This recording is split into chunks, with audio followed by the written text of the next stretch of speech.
ನಿಮ್ಮೆಲ್ಲರ ನೆಚ್ಚಿನ ಜಿ ಕನ್ನಡ ಈಗ ಮತ್ತೊಂದು ಹೊಸ ಪುರಾಣದೊಂದಿಗೆ ನಿಮ್ಮ ಮುಂದೆ ಬರ್ತಿರುವಂಥದ್ದು ಅದೇ ಆದಿಲಕ್ಷ್ಮಿ ಪುರಾಣ. ಸೊ ಆದಿ ಮತ್ತು ಲಕ್ಷ್ಮಿ ಯಾರಂತ ನಿಮ್ಗೆ ಆಲ್ರೆಡಿ ಈಗಲೇ ರಿವೀಲ್ ಆಗಿದೆ, ಯಾಕಂದರೆ ಜಿ ಕನ್ನಡದಲ್ಲಿ ಪ್ರೋಮೋ ಟೆಲಿಕಾಸ್ಟ್ ಆಗ್ತಾನೆ ಇರುತ್ತೆ. ಸೊ ಅವರಿಬ್ಬರು ಈಗ ನನ್ನ ಜೊತೆ ಇದ್ದಾರೆ. ಸೊ ಅವರಿಬ್ಬರನ್ನ ಮಾತನಾಡ್ಸೋಣ. ಹಾಯ್ ಆಶಾ ಅವರೇ. Hi ma'am. ಹಾಯ್.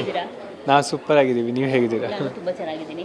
ಸೊ ಈಗ ಆದಿಲಕ್ಷ್ಮಿ ಪುರಾಣ ಆಲ್ರೆಡಿ ನಾವು ಬಿಗ್ ಸ್ಕ್ರೀನಲ್ಲಿ ಈ ಒಂದು ಪುರಾಣನ ನೋಡಿಬಿಟ್ಟಿದ್ದೀವಿ. ಈಗ ಸ್ಮಾಲ್ ಸ್ಕ್ರೀನಲ್ಲಿ ಬರ್ತಾ ಇದ್ದೀರಾ ನೀವಿಬ್ಬರು ಆದಿಲಕ್ಷ್ಮಿ ಆಗಿ. ಸೊ ಈ ಒಂದು ಆದಿಲಕ್ಷ್ಮಿ ಪುರಾಣ ಹೇಗಿರುತ್ತೆ ಅಂತ? ಆದಿಲಕ್ಷ್ಮಿ ಪುರಾಣ ತುಂಬ ಒಳ್ಳೆ ಕತೆ. ಅದ್ರ ಜೊತೆಗೆ ತುಂಬ ಟ್ವಿಸ್ಟ್ ಆ್ಯಂಡ್ ಟರ್ನ್ಸ್ ಇರೋವಂಥ ಒಂದು ಕತೆ. ಖಂಡಿತವಾಗ್ಲೂ ತುಂಬ ಎಕ್ಸ್ಪೆಕ್ಟೇಷನ್ ಇಟ್ಕೊಂಡು ಜನ ನೋಡ್ಬೋದು. ಆ ಎಕ್ಸ್ಪೆಕ್ಟೇಷನ್ಸ್ನ ನಾವು ರೀಚ್ ಮಾಡ್ತೀವಿ ಅಂತ ಕೂಡ ಹೇಳೋಕ್ಕೆ ಇಷ್ಟಪಡ್ತೀನಿ. ಆದಿಲಕ್ಷ್ಮಿ ಪುರಾಣ ಒಂದು ಕಂಪ್ಲೀಟ್ ಫ್ಯಾಮಿಲಿ ಪ್ಯಾಕೇಜ್. ಯಂಗ್ಸ್ಟರ್ಸ್ಗೆ ಒಂದು ಲವ್ ಸ್ಟೋರಿ ಇದೆ, ಆ್ಯಂಡ್ ಇನ್ನು ಸ್ವಲ್ಪ ದೊಡ್ಡವ್ರಿಗೆ ಒಂದು ಮೆಚ್ಯೂರ್ಡ್ ಲವ್ ಸ್ಟೋರಿ ಇದೆ.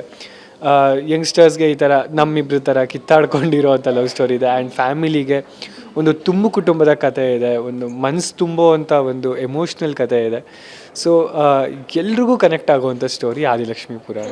ಒಂದು ಕಡೆ ನೀವು ಬಿಗ್ ಸ್ಕ್ರೀನಲ್ಲೂ ಬ್ಯುಸಿ ಆಗಿದ್ದೀರಾ, ಪದವಿ ಪೂರ್ವ, ಜಲಪಾತ ಸಿನಿಮಾಗಳನ್ನ ಮಾಡಿಕೊಂಡು ಜೊತೆಗೆ ಇಲ್ಲಿ ಸೀರಿಯಲ್ಗಳನ್ನ ಕೂಡ ಮಾಡ್ತಾ ಇದ್ದೀರಾ. ಸೊ ಇದು ಹೇಗೆ ಎರಡನ್ನು ಮ್ಯಾನೇಜ್ ಮಾಡ್ತೀರಾ ನೀವು ಅಂತ? ಮಾಡಬೇಕು, ಯಾಕಂದರೆ ಕನಸುಗಳು ಆಸೆಗಳು ತುಂಬ ದೊಡ್ಡದಾಗಿರುವಾಗ ಸೊ ಎರಡೂ ಮಾಡೋದು ಅಷ್ಟೇ ಇಂಪಾರ್ಟೆಂಟ್ ಆಗಿರುತ್ತೆ. ಯಾಕಂದರೆ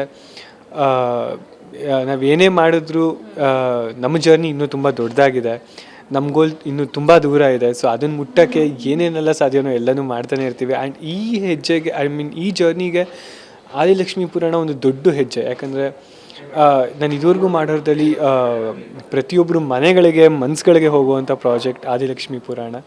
ಸೊ ಇದು ತುಂಬಾ ಸ್ಪೆಷಲ್. ಅಫ್ಕೋರ್ಸ್ ಇಬ್ಬರೂ ಚಿಕ್ಕ ಚಿಕ್ಕ ಹೆಜ್ಜೆಗಳನ್ನ ಇಟ್ಕೊಂಡು ಬಂದು ಈಗ ದೊಡ್ಡ ಹೆಜ್ಜೆ ಇಟ್ಬಿಟ್ಟಿದ್ದಾರೆ ಇಬ್ಬರೂ. ಸೊ ನಾನು ನೋಡ್ತಾನೆ ಇದ್ದೆ, ನೀವು ಕೂಡ ಸೀರಿಯಲಲ್ಲಿ ಸಹ ನಟಿಯಾಗಿ ಕಾಣಿಸ್ಕೊಳ್ತಾ ಇದ್ರಿ, ತುಂಬ ಹಾರ್ಡ್ ವರ್ಕ್ ಮಾಡ್ತಾ ಇದ್ರಿ. ನೀವು ಕೂಡ ಸಿನಿಮಾಗಳಲ್ಲಿ ಕಾಣಿಸ್ಕೊಳ್ತಾ ಇದ್ರಿ ಮತ್ತು ಸೀರಿಯಲಲ್ಲೂ ಕಾಣಿಸ್ಕೊಳ್ತಾ ಇದ್ರಿ. ನನಗೆ ಆವಾಗ ಅನ್ನಿಸ್ತಾ ಇತ್ತು, ಮೇ ಬಿ ಈ ಥರ ಸ್ಟೆಪ್ ಬೈ ಸ್ಟೆಪ್ ಇಟ್ಕೊಂಡು ಹೋದ್ರೆ ಅಲ್ವಾ ದೊಡ್ಡ ಸ್ಟೆಪ್ ಇಡೋದಕ್ಕಾಗೋದು ಅಂತ ಹೇಳ್ಬಿಟ್ಟು. ಎಷ್ಟು ಖುಷಿ ಇದೆ ಇವಾಗ ನೀವಿಬ್ಬರೇ ಲೀಡ್ ರೋಲ್ಸು. ತುಂಬಾ ಖುಷಿ ಇದೆ. ಬಿಕಾಸ್ ಎಲ್ಲರೂ ಕನಸು ಕಾಣ್ತಾರೆ ಯೂಶ್ವಲಿ. ಅದನ್ನು ನನಸು ಮಾಡ್ಕೊಳ್ಳೋದು is very important. And correct ಟೈಮಿಗೆ ಒಳ್ಳೆ ಪ್ರಾಜೆಕ್ಟ್, ಒಳ್ಳೆ ಟೀಮ್ ಎಲ್ಲ ಸಿಗಬೇಕು.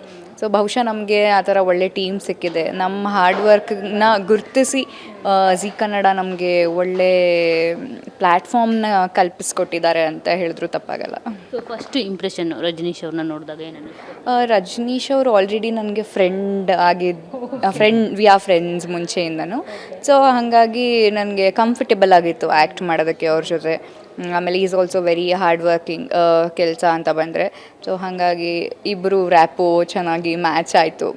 ಬಿಕಾಸ್ ನಾನು ಆ್ಯಕ್ಟ್ ಮಾಡೋದ್ರ ಜೊತೆಗೆ ನನ್ನ ಆಪೋಸಿಟ್ ಪರ್ಸನ್ ಹೇಗೆ ಮಾಡ್ತಾರೆ ಅನ್ನೋದು ತುಂಬ ಅದ್ರ ಮೇಲೆ ನನ್ನ ಪಾತ್ರನೂ ಕ್ಲಿಕ್ ಆಗುತ್ತೆ. ಸೊ ಹಾಗಾಗಿ ರಜನೀಶ್ ಅವರು ಸ್ವಲ್ಪ ನನಗೆ ಕರೆಕ್ಟಾಗಿ. ನನಗೂ ಅಷ್ಟೇ, ಅವ್ರು ಹೇಳ್ದಂಗೆ ನಮ್ಗೆ ಮುಂಚೆನೇ ಪರಿಚಯ ಇದ್ದಿದ್ದರಿಂದ ನನಗೆ ಇವ್ರು ಗೊತ್ತಿತ್ತು. ಆ್ಯಂಡ್ ಇವ್ರು ಹೀರೋಯಿನ್ ಅಂತ ಗೊತ್ತಾದಾಗ ಓಕೆ ಯಾರೋ ಏನೋ ಅಂತ ನಾನು ಸ್ವಲ್ಪ ಹೆದರ್ಕೊಂಡಿದ್ದೆ. ಓಕೆ ಆಶಾ ಅಲ್ವಾ, ಓಕೆ ಅವರು ನನಗೆ ಗೊತ್ತಿರೋ ಆ್ಯಸ್ ಫಾರ್ ಆ್ಯಸ್ ಏನೋ ಅವರು ಕೂಡ ನನ್ನಷ್ಟೇ ಪ್ಯಾಷನೇಟ್. ಆ್ಯಂಡ್ ಈ ಲೀಡ್ ರೋಲ್ ನನಗೆ ಎಷ್ಟು ಇಂಪಾರ್ಟೆಂಟೋ ಅವ್ರಿಗೂ ಆ ರೋಲ್ ಅಷ್ಟೇ ಇಂಪಾರ್ಟೆಂಟ್. ಸೊ ಇಬ್ಬರು ಅಷ್ಟೇ ಎಫರ್ಟ್ಸ್ ಹಾಕಿ ಒಟ್ಟಿಗೆ ಕೆಲಸ ಮಾಡಿದಾಗ ನಮ್ಮ ಕೆಮಿಸ್ಟ್ರಿ ತುಂಬ ಚೆನ್ನಾಗಿರುತ್ತೆ. ನೋಡೋರಿಗೆ ಓಕೆ ಇವರಿಬ್ಬರು ಒಟ್ಟಿಗೆ ಲೀಡ್ಸ್ ಆಗಿ ಬಂದವರು ಅನ್ನೋ ಒಂದು ಸಪೋರ್ಟ್ ಸಿಗುತ್ತೆ ಅಂತ ಅನ್ನಿಸ್ತು. ಸೊ ನಿಮ್ಮ ಪಾತ್ರಕ್ಕೆ ಒಂದಷ್ಟು ಬಿಲ್ಡಪ್ಗಳನ್ನ ಕೊಟ್ಟಿದ್ದಾರೆ, ಅಂದರೆ ಪ್ರಪಂಚನೇ ಆಳಬೇಕು ಅಂತ ಅಂದ್ಕೊಂಡಿರೋದು, ಮತ್ತು ಲವರ್ಸ್ಗಳಿಗೆ ತುಂಬಾ ಹೆಲ್ಪ್ ಮಾಡ್ತಿರಂತೆ. ಸೊ ಅದೇನು ಹೆಲ್ಪ್ ಮಾಡ್ತೀರಾ? ಲವರ್ಸ್ಗೆ ಏನಾದರೂ ಹೆಲ್ಪ್ ಮಾಡಬೇಕು ಅಂತ ಅಂದರೆ, ಹೆಲ್ಪ್ ಬೇಕು ಅಂತ ಅಂದರೆ ಇನ್ಮೇಲೆ ನಿಮ್ಮನ್ನು ಕಾಂಟ್ಯಾಕ್ಟ್ ಮಾಡ್ಬೋದು. 100% ಕಾಂಟ್ಯಾಕ್ಟ್ ಮಾಡ್ಬೋದು. ಆದಿ ಇರುವಾಗ ಶಾದಿಗೆ ಪ್ರಾಬ್ಲಮೇ ಬರಬಾರ್ದು. ಈಗ ಹಾಗಿದ್ರೆ ಒಬ್ಬ ಹುಡುಗಿನ ಬೀಳಿಸ್ಬೇಕು ಅಂತಂದರೆ, ಅಂದರೆ ರಿಟರ್ನ್ ಲವ್ ಯು ಟು ಅಂತ ಹೇಳಬೇಕು ಅಂತಂದರೆ ಏನು ಮಾಡಬೇಕು? ಒಂದು ಟ್ರಿಕ್ಸ್ ಹೇಳಿ. ಹುಡುಗಿನ ಚೆನ್ನಾಗಿ ಟ್ರೀಟ್ ಮಾಡಬೇಕು, ಪ್ರೀತಿಯಿಂದ ನೋಡ್ಕೊಬೇಕು. ದುಡ್ಡು ಮಾತ್ರ ಅಲ್ಲ, ಟೈಮ್ನೂ ಖರ್ಚು ಮಾಡಬೇಕು. ಮತ್ತು ಇನ್ನೇನು ಸಾಕು, ಪಾಪ ಹುಡುಗಿರು ಜಾಸ್ತಿ ಏನು ಕೇಳಲ್ಲ. ಅಟ್ಲೀಸ್ಟ್ ಒಳ್ಳೆ ಹುಡುಗಿ ನೋಡೋಣ, ಇವ್ರಿಗೆ ಆ ಥರ ಹೇಳಿಸ್ಬಿಡಿ ನೋಡೋಣ. ಹೌದಾ ಮೇಡಮ್?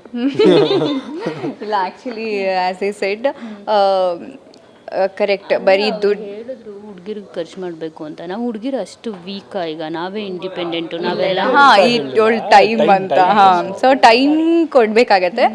ಆ್ಯಸ್ ಸೈಮಂಟೇನಿಯಸ್ಲಿ ನಾವು ಕೂಡ ಅರ್ಥ ಮಾಡ್ಕೋಬೇಕಾಗತ್ತೆ. ಬಿಕಾಸ್ ಅವ್ರು ಏನು ಕೆಲಸದಲ್ಲಿ ಇರ್ತಾರೆ ಅಥವಾ ಅವ್ರದ್ದು ಏನು ವರ್ಕ್ ಇರುತ್ತೆ, ಪ್ರೆಷರ್ ಇರುತ್ತೆ. ಸೊ ಅದನ್ನೆಲ್ಲ ನಾವು ಅರ್ಥ ಮಾಡಿಕೊಂಡು ಅಂಡರ್ಸ್ಟ್ಯಾಂಡಿಂಗ್ ಮೇಲೆ ರಿಲೇಷನ್ಶಿಪ್ ವರ್ಕ್ ಆಗುತ್ತೆ ಅಂತ ನನಗೆ ಅನಿಸುತ್ತೆ. ಸೊ ನೀವು ಈ ಸೀರಿಯಲಲ್ಲಿ ಓದೋ ಆಸೆನ ಇಟ್ಕೊಂಡಿರ್ತೀರಾ, ಆದರೆ ನಿಮ್ಮ ಅಮ್ಮನಿಗೆ ಮದುವೆ ಮಾಡಬೇಕು ಅಂತ ಇರುತ್ತೆ. ಅಲ್ಲಿ ಅವ್ರ ಅಕ್ಕಂಗೂ ಅದೇ ಪ್ರಾಬ್ಲಮ್ಮು. ಸೊ ನೀವಿಬ್ಬರೂ ಸೇರಿಕೊಂಡು ಇವಾಗ ನಿಮ್ಮ ಅಣ್ಣಂಗೆ ನೀವು ಮದುವೆ ಮಾಡಲೇಬೇಕು, ಅವ್ರ ಅಕ್ಕಂಗೆ ಮದುವೆ ಮಾಡಬಾರ್ದು ಅಂತ ಅಂದ್ಕೊಂಡಿದ್ದಾರೆ. ಸೊ ಆದರೆ ನಿಮ್ಮದು ಆಸೆ ಮತ್ತು ನಿಮ್ಮ ಅತ್ತಿಗೆದು ಆಸೆ ಸೇಮ್ ಇರುತ್ತೆ. ಸೊ ಇಬ್ಬರು ಈ ವಿಷಯಕ್ಕೋಸ್ಕರ ಈ ಒಂದು ಪುರಾಣವನ್ನು ನಡೆಸ್ತೀರಾ, ಹೇಗೆ ಏನು ಅಂತ? ಇಲ್ಲಿ ನನ್ನ ಅಣ್ಣನ ಮದುವೆ ಮಾಡೋದು ನನಗೊಂದು ದೊಡ್ಡ ಜವಾಬ್ದಾರಿ ಆಗಿರುತ್ತೆ. ಯಾಕಂದರೆ ಅಣ್ಣಂಗೆ ಅಪ್ಪ ಇಲ್ಲದೆ ಇರೋ ಕಾರಣ ಒಂದು ನನ್ನ ಪ್ರಕಾರ ನಾನು ಅಪ್ಪನ ಸ್ಥಾನನ ತುಂಬ್ತಾ ಇದ್ದೀನಿ ಅನ್ನೋ ಥರ.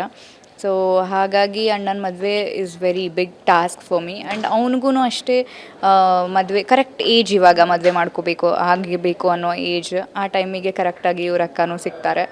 ಸೊ ಒಂದು ಒಳ್ಳೆ ಫ್ಯಾಮಿಲಿ ಕೂಡ ಅವ್ರದ್ದು, ತುಂಬ ಒಳ್ಳೆ ಫ್ಯಾಮಿಲಿ ಆಗಿರೋದ್ರಿಂದ ಅವ್ರು ನಮ್ಮ ಮನೆಗೆ ಸೊಸೆಯಾಗಿ ಬಂದರೆ ಚೆನ್ನಾಗಿರುತ್ತೆ ಅಂತ ನನ್ನ ಆಸೆ ಆಗಿರುತ್ತೆ.